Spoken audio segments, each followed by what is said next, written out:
Namba ochokere neibawo mugambe Nebwondoga. Nebwondoga Almighty Joshua agambye Nebwondoga.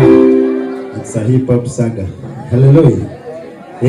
Zinagamba Mukama nti nja kuweereza mu ngeri yonna. Kubanza mwe hip hop man. Okay. Let's go. Walowooza lulinga sinnaba kulokoka nti kyakutya. Of course.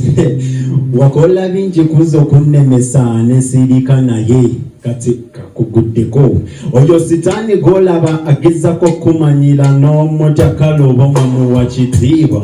Bwe yaweza n'ogenda musabo mbondogo nemmese manya gwe nina bisinga. Bukya namusinga kati sikyatya ddogo. Kati gwe Nebwondoga sijja kutuuza. Zijoshua kyempisa ebingi kale mbirabye. Of course, anjagadde obeere n'okuloga. Neiba wange njagala nzondoge. Nawe mukwano gwange nyamba ondoge. Kuba obeera ompamanyi g'okusigala nga nyimiridde. Jehova Jaira tandeka nkyaligo. Kale gwe neiba nyamba ondoge. Gwe mukwano gwange nyamba ondoge. Kuba Mukama walagira maanyi ge. Tajja kulaga maanyi nga sirina bizibu. Kati nkugambye gwe Nebwondoga sijja kudda mabega. Kugambye Nebwondoga ninanze gwe nasenga. Kale Nebwondoga sijja kutya nze kuba n'emizimu tugiddako ne gidduduka. Sitaani atweppina kasatulaba. Kubanga laba ekituliko ky'amaanyi. Oyo omusajja teyakubibwa miko gijja bwelele kati gwe tokunobogezako sijja kufa. Mukama laga maanyi ge ngondoze. Mukama laga amanyi ge ng'okolimye. Mukama laga amanyi ge nga tonjagaliza nakulaga gamprosipa. Mbambudde kuva wansi nga ndi muto. Kale kati nina emyaka 2 mwena sikyakya. Olowooza ebinayitamu nga nkyali muto. Malogo ameka ge batukola. Ne bwe twali ku ssomero basitudenti batuloganga. Nabagalobe balagala bakusuubi. Bazadde bo babalemese. Naye kale kati gwe wuliriza. Gwe mukyala alowooza nti mukyala munakuloga. Just kwata Bible yo otandika osaba. Totya mukyala okukuloga ajja kuweta. Kubanga gwe wasenga yawesenga. Gwe mukyala yalonga golowooza mulogo.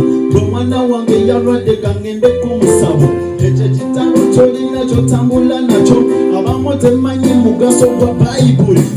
Kankumbireko enamba ya Katonda gy'olina okuba. Kale yo tebeera kuna airtime. Buli lunaku lwonna gidayiringa ojja mufuna. Naawe ologeko abalogo mulekerawo osaba namba za Mama Fiina. Leka nkusomere eno gy'olina okukuba. Amaviivi n'okwetowaza. Eyo ye namba ya Katonda gy'obeera okuba. Buli wonna gikuba akakazi akagamba teriiko. Tojja kasangako. Jehova Jaira mbaddewo naye kati mbirabye n'eddogo lye batukubye tuli buuse. Badde nkusaba neiba genda ondogeko. Kale gwe genda ondogeko. Mukwano gwange mbadde nsaba genda ondogeko. Kubanga Mukama ajja kulaga amaanyi ge. Bw'akolima nsaba kolimira ddala. Nze jasigala nga nkusanya. Kuba ekibi tekisasula kibi. That is the reason why I can never give up. Sakutyanga sinabalokoka kati lwaki olowooza njakuta nga tenalokoka.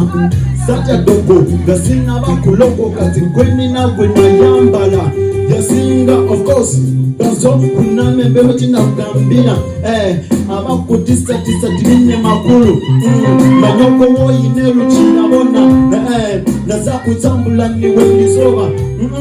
Ababa kutekateka babasaga luzenyima bagambire nyowe kamufuna. Because it's bigger than whatever you think I can. That is the reason why I can never fear the devil.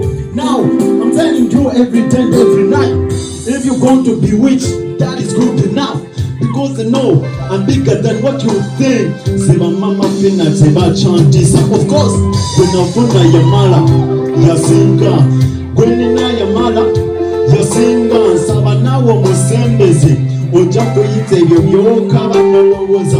Wamala Jehova ali kuludda wote wakana kati omulogo mugambe bambi logera ddala Jehova tajja kulekera yakufirira. That's the reason why gamba nayiba wogwendoga gamba nayiba wonzendoga kubanga okolima kolimira ddala kubanga gwenina yamala sijja kutya.